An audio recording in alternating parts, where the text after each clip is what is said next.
নমস্কার, আজকে বানাবো খিচুড়ির সাথে খাওয়ার জন্য ফুলকপির চপ। এই জন্য কড়াইতে দিয়ে দিলাম জলের সাথে সামান্য লবণ। জলটা বলক এসে গেলে এর ভিতরে দিয়ে দেবো কেটে রাখা ছোট ছোট করে ফুলকপি।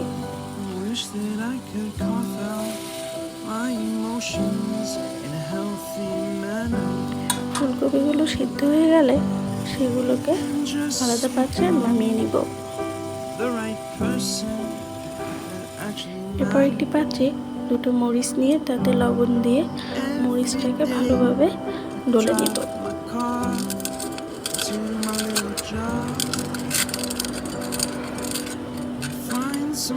মরিচ ডলা হয়ে গেলে এর ভিতরে দিব চালের গুঁড়া,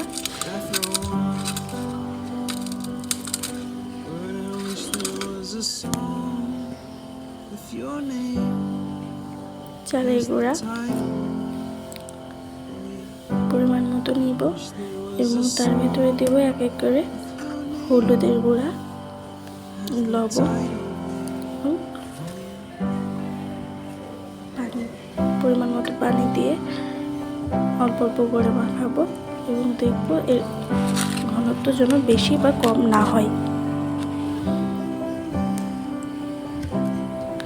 এরপর এর ভিতরে দিয়ে দেব সিদ্ধ করে রাখা ফুলকপিগুলো।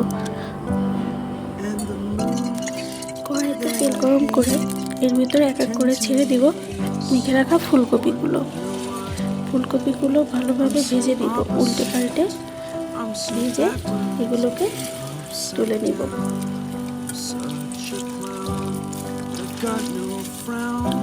ফুলকপিগুলো ততক্ষণ ধরে ভাজবো যতক্ষণ না পর্যন্ত এগুলো লাল লাল না হয়ে যায়।